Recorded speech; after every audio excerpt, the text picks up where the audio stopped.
O espinho na carne de Paulo. Um mistério teológico sob diversas ópticas, o espinho na carne.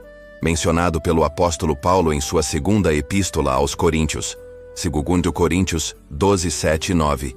É um dos enigmas mais duradouros e debatidos da teologia e da história do cristianismo. A natureza exata dessa aflição, que Paulo descreve como um mensageiro de Satanás para me esbofetear, nunca é explicitamente identificada na Bíblia, o que levou a uma vasta gama de interpretações ao longo dos séculos, tanto em fontes cristãs quanto em análises que buscam paralelos em tradições judaicas. Apesar de uma pesquisa aprofundada em fontes como a Torá, o Talmud, a Cabala e outros textos da tradição judaica, é importante notar que estas não comentam diretamente sobre os escritos específicos do apóstolo Paulo ou sobre a sua vida pessoal. O judaísmo rabínico, que se consolidou após a era apostólica, estava largamente focado na interpretação da lei mosaica e nas suas próprias tradições, não nos textos do Novo Testamento. Portanto, a análise do espinho na carne se baseia primordialmente na exegese bíblica cristã e em contextualizações históricas. As diversas teorias sobre a natureza do espinho de Paulo podem ser agrupadas em 3 categorias principais. Esta é a linha de interpretação mais comum e antiga, sugerindo que Paulo sofria de uma doença crônica ou de uma condição física debilitante. Problemas de visão. Uma teoria popular, apoiada por passagens como Gálatas 4,15. Se possível fora, teríeis arrancado os vossos próprios olhos e mos teríeis dado. E Gálatas 6,11. Vede com que grandes letras vos escrevi por minha mão. Sugere que Paulo tinha uma visão extremamente pobre. Isso poderia ser resultado de uma doença como oftalmia ou glaucoma, ou talvez uma consequência de seu encontro com Cristo na estrada de Damasco, que o deixou cego por 3 dias, malária ou febres recorrentes. Considerando suas extensas viagens por regiões costeiras do Mediterrâneo, onde a malária era endêmica, alguns estudiosos propõem que Paulo sofria de febres recorrentes associadas a esta doença. Os calafrios e a febre intermitente seriam uma aflição constante e humilhante. E epilepsia.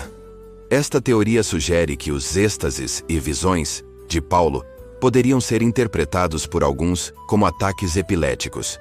No mundo antigo, a epilepsia era frequentemente vista com suspeita e, por vezes, associada a influências demoníacas, o que se alinha com a descrição de um mensageiro de Satanás. Enxaquecas severas ou nevralgia do trigêmeo.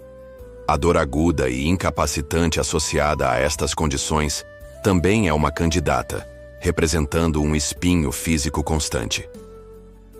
Lutas espirituais e psicológicas.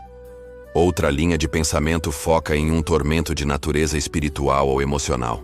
Uma batalha interna que afligia o apóstolo. Tentações persistentes. Alguns teólogos, incluindo figuras da Reforma como Martinho Lutero e João Calvino, acreditavam que o espinho se referia a profundas e persistentes tentações espirituais, como blasfêmia, incredulidade ou desejos carnais. Seria uma luta contínua contra o pecado, destinada a mantê-lo humilde. Angústia e depressão. O peso de suas responsabilidades, as perseguições, as traições e a preocupação constante com as igrejas que fundou poderiam ter levado Paulo a um estado de angústia mental ou depressão. Este fardo emocional seria o seu espinho. Oposição e perseguição humana. Uma terceira categoria de interpretação vê o espinho não como uma aflição interna, mas como uma força externa de oposição. Opositores e falsos apóstolos. Paulo constantemente enfrentava a oposição de outros judeus, de gentios, e talvez o mais doloroso, de falsos apóstolos dentro das próprias comunidades cristãs que ele estabeleceu. Esses opositores, que minavam sua autoridade e distorciam sua mensagem, poderiam ser o mensageiro de Satanás, enviado para atormentá-lo e frustrar seu ministério. Lembranças do passado. Alguns sugerem que o espinho era a memória constante e dolorosa de seu passado como Saulo, o perseguidor da igreja. A culpa e o remorso por suas ações antes de sua conversão poderiam ser uma fonte de grande tormento. A resposta divina e o propósito do espinho. Independentemente da sua natureza exata, o ponto central da passagem bíblica é a resposta de Deus a Paulo e o propósito teológico do espinho. Paulo afirma ter orado 3 vezes para que a aflição fosse removida, mas a resposta de Deus foi: "A minha graça te basta, porque o meu poder se aperfeiçoa na fraqueza." 2 Coríntios 12, 9.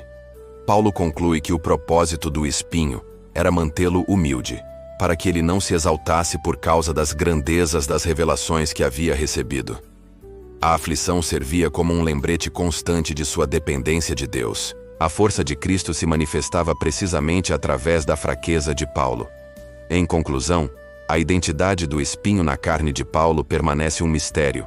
A intencionalidade da Bíblia em não especificá-lo talvez seja a sua maior lição. Ao deixar a natureza do espinho em aberto, a experiência de Paulo se torna universal, permitindo que todos os que sofrem, seja física, espiritual ou emocionalmente, encontrem consolo e força na mesma graça divina que sustentou o apóstolo. O foco não está no espinho, mas na suficiência da graça de Deus em meio à fraqueza humana.